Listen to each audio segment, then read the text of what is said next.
I'm Clive, I'm Louis. and today we're going to be introducing the first webinar, episode 1 in a series of 10, 5 steps to better BIM management. The agenda will be talking about creating a BIM execution plan, talking about how we agree on a clear BIM scope, understanding the sequence between tasks and having your team schedule out those sequences. Right. Then we'll be managing those tasks, so showing how you can actually execute everything that you've planned for, all the way to verifying against those BIM requirements with the model. So a lot to go over. It's going to be at a high overview, and we'll be going through more detailed information in future webinars. Absolutely. So the first one, creating a BIM execution plan. Why do we need a BIM execution plan? Well, we're going to borrow the project cartoon here and understand that sometimes people have different views, and this one is how the customer explained it, and then how the BIM consultant described it, how the project was actually documented, what was installed, and then what the customer really wanted was just a tire swing. And this helps us to understand the importance of having a BIM execution plan. We really need to have a common agreement between multiple different teams, different disciplines, so that we can follow the standards and processes to get to the right outcome. Are they optional or are they mandatory? Are they? Some places they are optional, and we're seeing a lot more mandatory actually. So a lot of governments are now mandating BIM execution plans. And workflows and standards, and being able to really hone in on what should be done, how it should be done, and rather than everyone following different practices, really important to have the same. All with the purpose, of course, not just because they want to, but they want to make their projects more consistent. Absolutely. But why are some BIM execution plans and planning workflows unsuccessful? Good question. Well, a lot of the feedback that we get on a daily basis sometimes is that their current BIM execution plan process takes too long, and it takes too long to create and manage. And we also hear that some of them that are created as a PDF and sent on an email, they don't get read, and they get thrown away, or they get discarded, or only seen when there's a challenge, when there's a problem. Then there's the agreement issue. So here we have mandated BIM execution plans, and not everyone agrees to that. So how can we get that to be more collaborative? And how do we make sure that it doesn't end up in that drawer and gathering dust? So let's talk about some tips how to have a successful BIM execution planning workflow. The first one is having a central location for all of your team to be invited. We see huge benefit of having an online environment and making sure that everyone has access to the live BIM execution plan. We see a lot of success also when teams actually build their BIM execution plans together. So instead of it being coming from one person, we see a lot of success and agreement when things aren't as mandated. It's more of a psychological thing. Yep. We also see an increased engagement when you have good content in there. Right. So not having just a plain text document that's PDF'd and completely ignored. Why not add images and video, and actually video saving so many pages of the document, and it's something that somebody actually wants to get interaction with. Yeah, one of the reasons why no one reads it is because it's so long, but saving a lot of pages with these videos for just training purposes has been so helpful for our customers. Yep, and embedding also rich information like flowcharts and also iframes. Here we see a Matterport survey, so being able to have an as-built survey or a flow diagram embedded, which is constantly updated for everyone has access to that BIM execution plan. Also, gaining multi-party agreement, trying to have all teams to agree on something is difficult, so you have commenting. And a lot of the time, teams will share a BIM execution plan as a PDF on an email. Some people will print it out and write their notes. Some people will send their notes in electronic form, but they will be all disparate. So keeping those together in the same agreement has been really beneficial for a lot of teams. Yeah, it's a never-ending cycle when you're trying to agree on an entire document. That could be 50, 60, 120 pages long. Ouch. So splitting that up into bite-sized sections. So the commenting, approval workflow, sharing them and publishing them, and being able to comment on each and every single section allows you to just take that into more bite-sized pieces. And sharing and publishing in those pieces, right, and archiving along the way. So having a lot of different gates as you develop in a collaborative form, a document, and then going through an approval process has a lot more advantage in gaining that multi-party agreement that's sought after. So quickly recapping on number one, which was BIM execution planning and helping that to be successful as part of your BIM management workflow. We see huge success when it's online and collaborative. We really see much more buy-in when people's comments are as part of that documenting process and making sure that they are along the ride rather than being disparate and disconnected. And then having an approval process that is actually in bite-sized form, so being able to approve certain parts without approving everything necessarily, and archiving along the way so that we've got security in knowing what versions have been released. Right. And being able to access it because it's always live. Always live. So having an online access everywhere is really important. So a big piece to BIM execution plans is agreeing on a scope as well. So let's jump into that.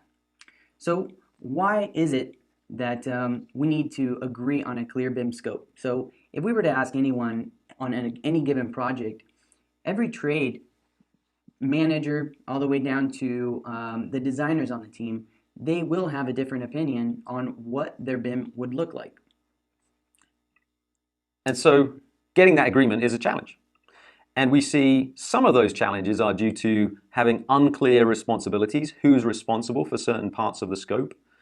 Some of it is due to trying to solve those challenges with complex spreadsheets that cause confusion. And we also end up, as a result, from that confusion, misunderstanding, with missing or duplicate scopes. So those challenges are rife within our industry, and they are things that we would like to present some opportunities or tips on how to agree on a clearer BIM scope. Right, so here's some tips on how to agree on a clear BIM scope. So we first want to start off with some very basic questions. Who, what, where, when, why, and how. Why are we doing BIM is the first thing we want to start. Well, then that will lead to scope. What scope would be required, how much is actually needed, what is the scope, when is that scope needed, and who is responsible. And once you've figured all these out, then you'll ask yourself, where do we start? Where do we start? Yeah. So one of the first things you want to define in a BIM scope is the why. And usually that is a BIM use, a model purpose, a BIM goal. It could be phases or even milestones on a project. Once you've got that, it's very easy to now go through some sort of scope list or create that. So always thinking of why in mind, it's now a matter of what scope is needed to accomplish those BIM uses. Then we can see how much is actually required. So whether we're defining geometry, whether we're defining information, here we can establish that content throughout each of those BIM uses and start answering the real purpose of why we actually need it. And actually, this really leads into more of a lean scope approach. Packaging those requirements per model use and making sure that we know precisely, rather than in an abstract way, exactly what's required. And finally, you want to define who's responsible for that scope. And whether it's on a different milestone, whether it's the type of scope that you've added, you want to define that very clearly. And using a scope grid, you'll actually be able to share when those handovers take place. So in many projects, we have examples where content is owned by a certain trade. This example is, the stairs are owned by the architect early on, and then the structural engineer takes over.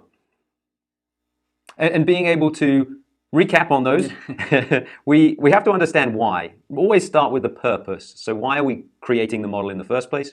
Being able to, in a visual, we see a lot of teams really responding to a visual grid of not just the information or the accuracy or the geometry, or it's a combination of all of those so that we define what is required by whom, and then be able to assign them so we can see what the handover is from one team to another. And very importantly, as Louis just mentioned there, making it a lean workflow, making it so that everyone can understand what it is and also be able to deliver on those requirements. So let's take a look at sequencing. Once we've got that clear scope, how would we go about sequencing those tasks? Well, let's first of all ask why. Why would we want to sequence them in the first place? Good question. Well, if we get them in the wrong sequence, even if we were to avoid a clash, it still might cost us more money. So the one on the left-hand side, the one that says poor priority, even though there are no clashes, it's going to cost us more money in the bends, in the welds, in the hangers and supports, versus if we had have correctly prioritized the plumbing before the cable tray. This is a good example of maybe one was actually just a resolution of a clash or some sort of conflict or coordination issue instead of it being sequenced up front and modeled the proper way. So why is sequencing the BIM tasks such a challenge? Good question. Well, sometimes we have isolated teams that are modeling their own scope, and it's very difficult to understand and to influence other people's scope. Well, we all know we're not all in the same office. Yep, and you wear blinkers, and it's difficult to have that understanding and know that that's influencing or affecting your own work as well. And when we have that, we end up with out-of-sequence work, where you will end up with rework because of having to move something so that it doesn't clash, it doesn't actually fit, so therefore we have to rework it. And then we know that lean design management workflows are really important, a great concept, but they're new to most people, so they can be a challenge. They're new to the design side a little bit, more common during construction, so sequencing in construction is very common, but sequencing that in design is new. Yep. So tips for sequencing those BIM tasks. The first key, and it's a big picture idea, that if we can have a system priority structure setting the foundation, the more important or the less flexible items first, then going through to the more flexible or less costly to route around other things, that would be really beneficial. And also implementing a lean design management workflow and pull planning and phase planning so that we can really get to a sequence to the task level that is assigned to the right party, and we can optimize those. We have a really interesting way of doing that in this pull planning mechanism.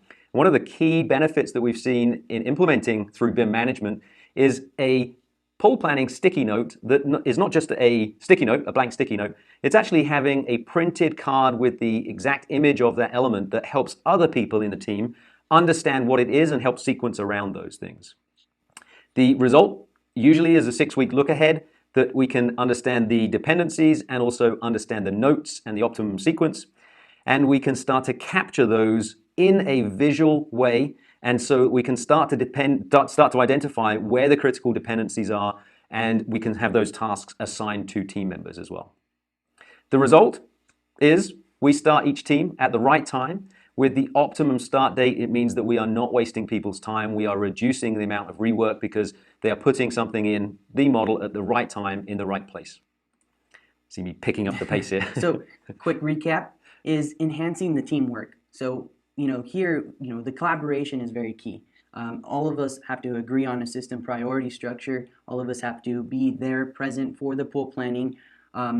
And ultimately, this all reduces the work, and it's very lean. It's a very lean approach when it comes to managing and completing those scheduled tasks.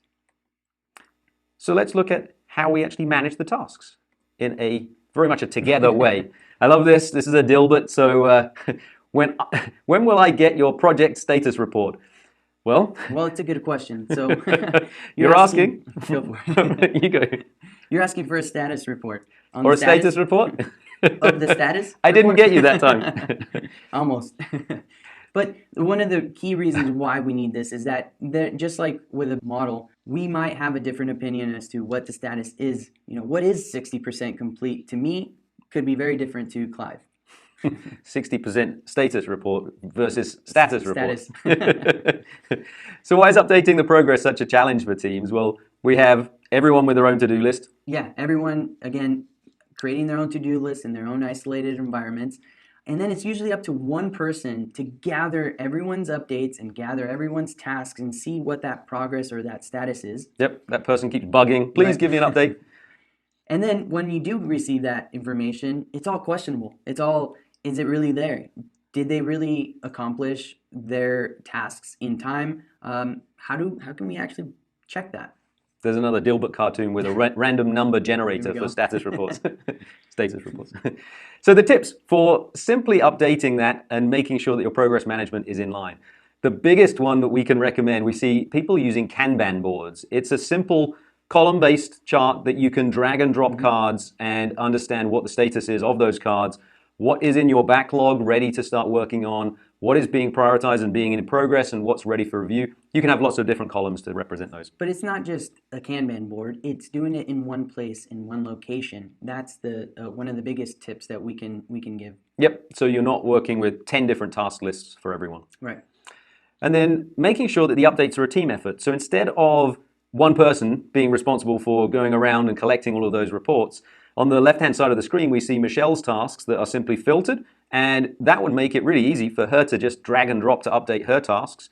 But yet on the right-hand side, we see Ted. He sees the view of all the tasks as a manager. Makes it a lot easier to understand the progress. And so, as a quick recap, is one to-do list can help a lot of the team members collaborate and sequence and have really good conversations as to when they can expect content to be completed. Kanban board can help with that process. It could because it's very visual. It's very easy and simple to update progress together. And for someone who is looking for updates, one place, one location, one Kanban board, it's very easy to get project updates, whether it's on the milestone, whether it's on the BIM use, the project by team, or even team member. This kind of approach would really help with that. And so the last one, the fifth one, is verifying against all of those requirements. Really important to make sure that people are meeting the requirements that have been set. Why? Because if there's one bad apple, one bad model, it can really have a ripple effect and cause a lot of problems for everyone else. If you have missed model content and you're trying to coordinate around it, or if you've missed content completely and someone will be running a estimation model, cost estimation, get some quantities and the quantities are off because so having that bad model is a real reason to make sure that you have compliance. But again, why is this a challenge? Why is verifying against those requirements sometimes a big challenge? The original requirements are unclear a lot of the time. In this example, is it a 6 or is it a 9? Right. We use lots of disconnected tools, and those don't make it easy for us to bring that data together and check things. And then understanding contracts and how that allocation of risk is assigned is a big, big challenge when somebody is not on the hook for something that is part of their requirements from a BIM perspective. So let's talk about a few tips on BIM compliance. So the first thing you want to do is prepare and consolidate your requirements. So one of those things might be to organize your requirements, whether they're by team, team member, status, milestone, whatever that may be. You want to just grab all that information. You also want to organize your scope list. Then you want to consolidate or reference all the documents that are related to this. So whether it's a BIM execution plan and referencing other documents or submittals, specifications, you want to consolidate all of those tools or documents. And then gather any kind of notes that would be related that you guys had discussed, whether it was in pool planning sessions, BIM kickoff meetings. So consolidating all of this information and having this in one place, specifically tied to an element, can really help you begin that verification process. Then, of course, listing the requirements by the system element. So this is, again, tying it back to the scope requirements that you initially started, which could be information requirements, LOI requirements, and things like that. And then we've got all of those requirements that we can verify against the model. So whether it's a model or whether it is a set of 2D drawings, we can review that inside whilst we've got our list of requirements and check off verifying that those tasks have been completed. And the biggest part of this whole workflow is making sure that we get to a model or a set of content, a deliverable that is able to be shared and published. Never sharing something that has not been verified, that has not been checked. So really important that as you go through this workflow and we turn this model from shared to published, we need to make sure that it has met those requirements. Yeah, you definitely, for someone who is providing a shared model, you definitely want to do your own gate check before you send that off. But someone that's receiving the model, this could be a very helpful tool to check BIM compliance. So just a quick recap on the BIM compliance side, what the tips are. We say, let's consolidate all of the requirements into one place. Let's make sure that we review every single model before it's released for anybody else. Let's make sure that we can go through that QA checklist and make sure that that's consolidated so that we can make it a lot easier to review and more quick to review before we then go and share and publish that model. So in conclusion, To improve BIM management, we must support all of our teams in agreement so that all teams have agreement to the plan, the original plan. Creating a lean scope that makes sense to the project in an efficient way. A very lean scope can really help you actually accomplish your BIM execution plan. And then sequencing and scheduling so that you're actually making sure that the sequence is in a lean and efficient way. We're not adding to and making more rework when we put things in too early. And then as a team, managing the tracking and controlling, making sure that nothing is missed. So trying to consolidate tools and systems so that we can adhere to those requirements as we manage the process. And then verifying that the model is ready for its BIM use, whether it's for cost estimation, coordination, AR, VR. You do want to make sure that you've met those requirements that were initially agreed by you, by the client, by all parties, but making sure that you really are confident in that model.